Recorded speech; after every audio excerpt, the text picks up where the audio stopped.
आइए आज के इस ज्ञान यज्ञ को प्रारंभ करते हैं। कृपया इस वीडियो को शुरू से अंत तक देखें, सब्सक्राइब करें और संभव हो तो अपने परिजनों में इसे शेयर करें।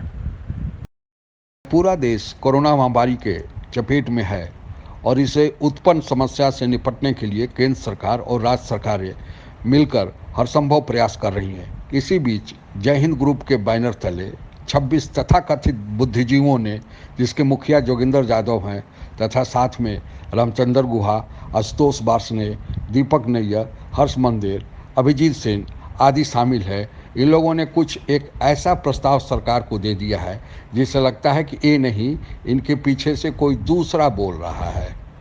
इन तथाकथित वामपंथी विचारधारा वाले बुद्धिजीवियों ने अपने प्रस्ताव 7.1 में यह प्रस्ताव दिया है कि भारतीय नागरिकों के पास जो भी कैश, रियल एस्टेट और बॉन्ड्स इत्यादि हैं, उनका सरकार राष्ट्रीयकरण कर ले, अर्थात अपने कब्जे में ले ले।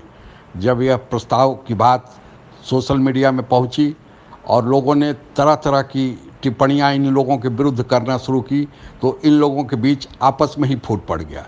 तब इस प्रस्ताव को वापस लिया गया और एक दूसरा प्रस्ताव इसकी जगह आया जो उससे भी खतरनाक है, जिसमें इमरजेंसी जैसी व्यवस्था करने तथा अत्यधिक टैक्स लगाने की बात कही गई है। इन सारे मामलों पर प्रख्यात पत्रकार शेखर गुप्ता की टिप्पणी बहुत ही सटीक है। आइए सुनते हैं।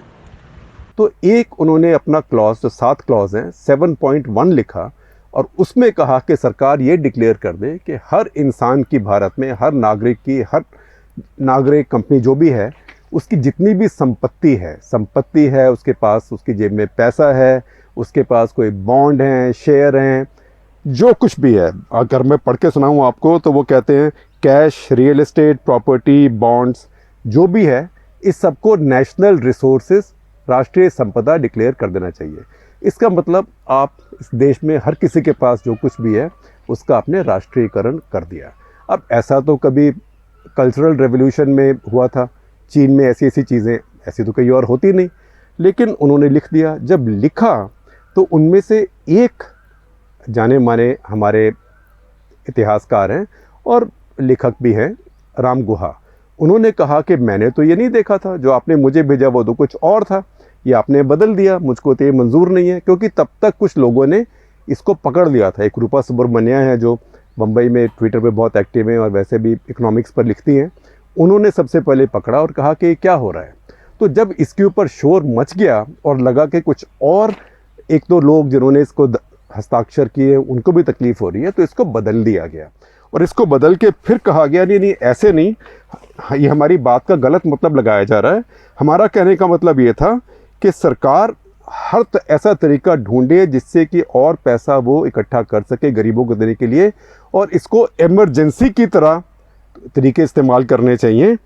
और वो तरीके ऐसे हों जो अभी टैक्स वगैरह हैं उससे भी आगे जाके। तो अब इमरजेंसी का शब्द आजकल कौन इस्तेमाल करता है, ख़ास करके मोदी सरकार के बारे में, जिसको यही सब लोग तानाशाही कहते हैं, डिक्टेटोरियल, पारदर्शक नहीं है, कुछ बताते नहीं हैं, आरटीआई ख़त्म हो गया है, उसको आप कह रहे हैं आप बैल मुझे मार, कि आप इमरजेंसी की ताकत लेके और लोगों से पैसा इकट्ठा कर लीजिए। तो एक ख़तरनाक बात है। हालांकि उन्होंने इसको निकाल दिया है, थोड़ा बदला है, लेकिन बदल के भी ये कहना कि आप इमरजेंसी की तरह इसकी स्थिति को समझ के और इमरजेंसी की तरह से लोगों से पैसा इकट्ठा करो और वो जो टैक्स है उससे भी आगे करो।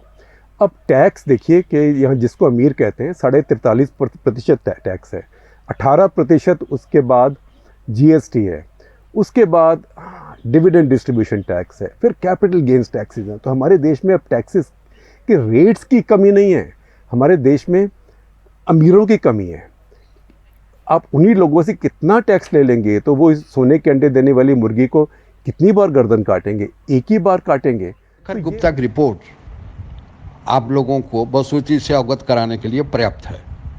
अब आप समझ ही गए होंगे कि चाइना हमारे बॉर्डर पर ही नहीं, हमारे देश के भीतर भी उसके लोग लड़ रहे हैं। इन 26 तथाकथित बुद्धिजीवियों के मनस्थिति को रेखांकित करते हुए रामचरितमानस की वह 2 पंक्ति बरबसी याद आ जाती है, जिसमें कहा गया है कि मन मलिन तन सुंदर कैसे, बिसरस भरा कनक घट जैसे। जय हिंद।